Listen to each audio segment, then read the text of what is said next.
Lectura comentada por Carlos Arangua. Satán, una autobiografía, por Yehuda Berg. Antes de iniciar con la información, quiero agradecer tu participación, tus comentarios, tus dudas y tus aportaciones. Son de gran valor para este canal y para que este mensaje sea más difundido. Nuestro objetivo es que el mundo cada vez viva mejor, en salud y felicidad. Activa las notificaciones y compártelo. Sigamos viviendo en el amor propio. Gracias por caminar juntos. Capítulo 8 de Satán, una autobiografía, medida por medida. Iniciemos con la lectura. Presta mucha atención, porque cuanto más rápido entiendas el siguiente concepto, menos explicaciones tendré que dar. Hay un proceso, un sistema para todo el universo. Uno de los principios más importantes en este sistema es algo que yo llamo medida por medida, y trata de lo siguiente. En la medida en que juzgues a los demás, serás juzgado. En la medida que ames a los demás, serás amado. En la medida en que cuides de los demás cuidarán de ti. En la medida en que odies, serás odiado. En la medida en que sientas envidia de los demás, serás envidiado. ¿Te das cuenta? Hay una proporción de 1 a 1, una correlación directa entre los pensamientos y las acciones que van dirigidas a ti. No tienes que ser un matemático para entender esta ley universal, pero sí necesitas prestar atención. Iniciamos con mucha información interesante, medida por medida. Aquí Satán nos está planteando y creo que es obvio, ¿sí? La forma en que tratas serás tratado. Y en lo que le ofreces al mundo, eso es lo que el mundo te regresará. Es algo que creo que todos lo podemos entender. En diferentes circunstancias puede haber algunas condiciones incómodas que a lo mejor no comprendas por qué te está llegando, pero ese sistema de que lo que das es lo que recibes siempre aplica en todos los sentidos. Continuemos con la lectura. La manera en que este principio funciona no es de ninguna forma personal. Sencillamente es una ley espiritual del universo que es tan simple como las leyes físicas que gobiernan el espacio. De la misma forma en que la ley de la gravedad no tiene en cuenta la personalidad del individuo que recibe el golpe de la cabeza de una moneda que alguien ha lanzado desde el tejado de un rascacielos, el principio de la medida por medida tampoco varía según el individuo. No se trata de sentimientos ni personalidades, se trata de energía espiritual. Por cada acción hay una reacción directamente proporcional. Cuando lanzas una pelota contra la pared, esta vuelve a ti con la misma fuerza. De igual manera, el universo te lanza gramo por gramo exactamente lo que tú le has arrojado a él. Esta ley universal que está planteando de lo que tú das, recibes, pone el ejemplo de la pelota como algo muy gráfico y muy específico. Con la misma fuerza en la que tú ofreces ese lanzamiento de la pelota hacia la pared te lo regresa. ¿Por qué? Porque solo te puede ofrecer lo que tú le ofreces. Y eso es una ley universal, una ley también espiritual que plantea Satán como lo que va rigiendo todo este camino de autoconocimiento. Lo que yo doy es lo que recibo. Entonces lo que yo recibo implica mucho para entender lo que yo estoy dando. Continuemos con la lectura. Este sistema es perfecto e impersonal y no está limitado a ti o a tus acciones. El equilibrio de la humanidad también está determinado por el principio de la medida por medida. Igual que tú, el mundo siempre está puesto a prueba. Igual que tú, evoluciona y crece sus experiencias y luego es retado otra vez por algo nuevo. Igual que tú, la humanidad como un todo tiene atributos egoístas que han venido aquí a corregir atributos que deben convertirse en luz antes de que la conciencia del mundo pueda avanzar al siguiente nivel. Muy importante comentario, el sistema es perfecto e impersonal, no tiene que ver contigo. Tiene que ver con la ley natural de causa y efecto. No tiene que ver contigo. No está maltratándote a ti, Carlos, esta situación. Sino es una condición que a veces del mismo mundo ofrece y que a veces pues, nos lleva de encuentro en el mismo proceso.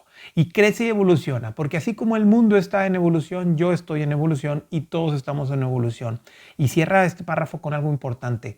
Tiene que corregir todos los atributos antes de convertirse en luz. No podemos ver a Dios mientras no corregimos esto. No podemos entender a Dios mientras no hayamos corregido esto. Creo que esto es muy importante. Continuemos con la lectura. No tienes que buscar mucho para encontrar ejemplos de que el mundo está siendo empujado a sus límites por tipos como yo. El estado crítico del medio ambiente, La crisis de la economía global, las relaciones internacionales impredecibles, las naciones arrasadas por la guerra, el hambre generalizado y la crisis del SIDA. Últimamente he trabajado muy duro. Esta negatividad a gran escala contribuye a que te olvides de compartir e erradicar el egoísmo. En realidad te deja totalmente atontado. Pero todavía hay más. Todo lo que permites que te haga a nivel personal se magnifica a una escala global. Cada pensamiento negativo contribuye al sufrimiento del mundo. Mi naturaleza insidiosa puede llegar a ser devastadora si tú lo permites. Pero solo si tú lo permites, debajo de mis espectáculos deslumbrantes de muerte y destrucción, se halla la posibilidad de que el espíritu humano revele una inconmensurable luz. Sin mis pequeñas pruebas nunca descubrirías tu grandeza. Encarar de frente el desafío angustiante revela un grado de fortaleza dentro de ti que nunca supiste que tenías. Estas pruebas, sean individuales o globales, te ayudarán a convertirte en la persona que estás destinada a ser. Las pruebas a las que te enfrentas te ayudan a expandir tu vasija, creando así una abertura para la luz. De hecho, cada gramo de potencial inspirado en Dios que se te concedió en la creación de tu alma se activa cuando superas una de mis inagotables pruebas. Muy interesante. Esta negatividad que se presenta en el mundo se alimenta y se reconstruye o se refortalece con cada pensamiento negativo que tienes.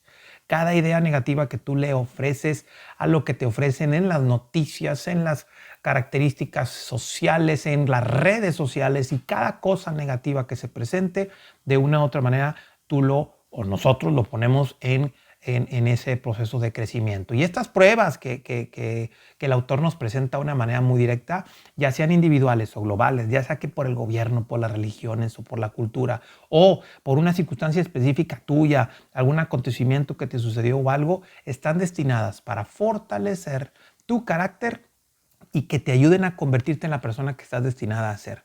Esa persona que está lista para expandirse igual que Dios. Como Dios, que de alguna u otra manera por ahí va el reto y el juego en este sentido. Continuemos con la lectura. Si nunca fueras probado, no solo te quedarías estancado en un sentimiento constante de insatisfacción, sino que también dispondrías de un mecanismo para eliminar los bloqueos de tu pasado, para limpiar la basura que cargas de una vida a la siguiente. Cuando pasas pruebas, cambias el curso de tu destino. Esto es lo que le ocurrió a la hija de Rav Akiva. Rav Akiva vivió hace mucho tiempo y siendo un cabalista fue para mí como una espina clavada en mi costado. Ciertamente fue alguien que entendió el significado de mis duras pruebas. Muy bien, pues cerrando este primer subtema de este capítulo número 8, en donde decimos o nos plantean de que si no estamos a prueba, vamos a quedar en un proceso de cierta insatisfacción, de cierto estado de confort que de alguna u otra manera ahí nos mantiene en un punto neutral que no nos lleva a final de cuentas a nada. Y que esas pruebas pues se ponen ahí como algo interesante. Y nos está planteando aquí la anécdota que justo nos va a platicar en el siguiente subtema, en donde vamos a hablar de la hija de Rav Akiva. Se plantea que este es un cabalista que puso a prueba a Satán de una manera directa. Continuemos entonces con el siguiente subtema. La hija de Rav Akiva. El día que nació su hija, los astrólogos informaron a Rav Akiva que ella moriría el día de su boda. Sabiendo esto, él preparó muy bien a su hija, le enseñó gran parte de la sabiduría que yo estaba compartiendo contigo en este libro, los peligros del egoísmo, la necesidad de compartir y las formas secretas en las que yo trabajo. Sobra decir que, con una educación como esta, era una mujer que estaba preparada para ser probada. La noche antes de su boda, ella decidió sacarse el broche que adornaba su vestido y lo pegó en la pared para no prenderlo. Pero sin ella saberlo, la aguja de su broche atravesó la fina pared y se clavó en el ojo de la serpiente que yo había enviado para matarla.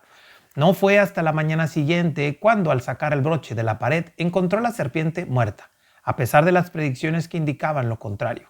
La hija de Rav Akiva había sobrevivido el día de su boda, sin llegar a ser tocada por mí ni por ninguno de mis agentes. Como puedes imaginarte, Rav Akiva estaba tan eufórico como curioso por saber cómo su hija había esquivado la muerte. Le preguntó a su hija si había ocurrido algo fuera de lo común antes de sus nupcias. Su hija le explicó que un hombre pobre había venido al comedor del banquete de bodas buscando comida y ella le había dado de comer. Lo que parecía un simple gesto de compartir fue en realidad una de mis pruebas más exigentes. ¿Por qué? Porque, siguiendo la costumbre, la novia había hecho ayuno el día antes de su noche de bodas. Así que elegir compartir tu primera comida en 24 horas no es poca cosa. Al final, su decisión de compartir cambió el destino de aquel hombre pobre y suyo propio. Si no hubiera sido por la preparación previa del padre y la conciencia que la inspiró a compartir, ella no habría superado mi prueba. Había muerto y el hombre se había quedado hambriento. Absolutamente todo el mundo está puesto a prueba y todo el mundo está sujeto al principio de la medida por medida. Los ricos o los pobres, los educados y los no escolarizados, los buenos o los malvados. Estos calificativos no significan nada en el ámbito de la ley espiritual. Un hombre de negocios inteligente tiene una crisis y lo pierde todo, mientras que un hombre analfabeto gana la lotería. Aún los más justos son puestos a prueba. A los ojos del Creador, todo tiene sentido. Un poquito extenso estos párrafos, pero creo que es muy importante esta anécdota o esta historia que se plantea de la hija de Rav Akiva, en donde se plantea pues, que fue educada para quitar el egoísmo, para poner los pensamientos favorables y que de alguna u otra manera por poder sacrificar, vamos a decir así, o renunciar y compartir algo de lo que ella tenía con alguien que realmente lo necesitaba, se conectaba justamente con esa línea. Podíamos decir pues, que era su boda, se había preparado para eso, era lo más bonito que pudo haber tenido. Sin embargo, ella renunció de una manera simple y perfecta a algo tan simple como una comida a final de cuentas, ¿no? Y compartió en ese sentido. Dice, todos a final de cuentas vamos a estar siempre en ese tipo de exigencia de ponernos a prueba para aumentar y fortalecer nuestro carácter. Continuemos con el siguiente subtema, aquel que juzga. Por mucho que odie admitirlo, ha habido personas a lo largo de la historia que me conocían muy bien. El Creador los envió con una forma para igualar el terreno de juego. Rav Isaac Luria era uno de mis mayores adversarios. ¿Por qué? Porque Rav Isaac Luria entendía la visión global, lo cual significa que me entendía a mí. Déjame contarte una historia verdadera. Continuamos entonces con el siguiente subtema, donde vamos a aprender lógico de este tema. El panadero y el mendigo. Había una vez un panadero que vivía en un pequeño pueblo. Un viernes por la tarde decidió que quería hacer algo especial por el Creador para mostrarle su apreciación por las muchas bendiciones que había en su vida. Obviamente, este no fue un pensamiento inspirado por mí. De hecho, ese panadero era un hombre con tanta luz que casi era imposible para mí influenciar sobre él de manera alguna. El panadero horneó su mejor pan y se lo llevó con él al templo. Mientras estaba parado delante del arca, le oí decir, «Por favor, Dios, acepta este sacrificio. Quiero estar más cerca de ti». Era pura luz este tipo, ¿no? Luego colocó el pan dentro del arca y partió. 5 minutos más tarde, un mendigo entró al templo. Estaba tan hambriento que fue al arca y empezó a llorar como un bebé. Le oí suplicar, «Dios, ayúdame, por favor». Tuve que quedarme para ver lo que pasaba. Cuando abrió el arca, descubrió las 2 barras de pan que el panadero había dejado allí. Creyendo que había sido directamente el Creador quien le había colocado allí, el mendigo estaba eufórico, por decirlo menos. No solo tenía comida que llevarse a la boca, sino que el Creador había considerado que era merecedor de recibir el pan, o al menos así lo creyó él. A la mañana siguiente, observé mientras el panadero volvía al templo para ver si Dios había aceptado su regalo. Efectivamente, el pan había desaparecido y el panadero estaba loco de alegría por haber servido al Creador. ¿Qué podía hacer yo? Absolutamente nada. No tenía ningún poder. Una semana más tarde, el panadero llevó más pan al arca y de nuevo sucedió lo mismo. El mendigo tomó las barras sin dudarlo y este siguió ocurriendo semana tras semana, año tras año, hasta que pasaron 14 años. Durante 14 años fui incapaz de penetrar en esta luz. Entonces un viernes por la tarde animé al pastor del templo a que cayera en un sueño profundo. Le despertó el sonido de una puerta que alguien estaba abriendo. Cuando miró dentro del santuario, vio cómo el panadero ponía el pan en el arca y se marchaba. Unos minutos más tarde, el mendigo entró, se llevó las barras de pan del arca y se fue corriendo. Después de observar esta escena, vi mi puerta de entrada, el pastor, un hombre lleno de pretensión moral. Así que puse pensamientos de indignación en su cabeza. Fue pan comido. Yo arreglé esto. Le animé a pensar para sus adentros. Al día siguiente, el pastor pidió al panadero y al mendigo que fueran a verle a su oficina. De nuevo, tomé las riendas. ¿Qué piensan que está sucediendo aquí? Uno de ustedes deja el pan dentro del arca y el otro se lo lleva. Uno fantasea con que está trabajando con Dios y el otro es solo un vulgar ladrón. Dios no tiene nada que ver con esta transacción. No tiene nada que hacer viniendo a este santuario. Márchense y no vuelvan. En ese mismo instante, el gran sabio Rak Isaac Luria entró y me vio allí. Eso sí que es pillar a alguien con las manos en la masa. Vio mi egoísmo y mi ego con absoluta claridad. Este hombre sabio miró al pastor y le dijo: prepárate para morir. El ángel de la muerte te tiene atrapado y vas a dejar este mundo antes de que acabe el día. Por supuesto, le quité la vida a aquel pastor antes de que se pusiera el sol. Esta es una historia verdadera. Y esto es lo que el pastor se negó a ver y la razón por la cual fracasó en esta prueba importante. Dios está involucrado, íntimamente involucrado. No había sido una coincidencia que durante 14 años el panadero llegara siempre justo antes que el mendigo.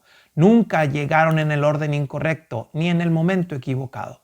¿Cómo sucedió esto? El Creador estaba tan feliz con lo que veía en ese sencillo intercambio incondicional entre el panadero y el mendigo que el templo estaba lleno de una luz increíble, una luz que yo no podía corromper ni comprometer.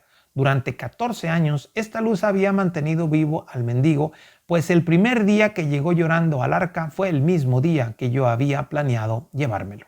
Verás, el pastor tuvo que aprender la lección de la forma más dura.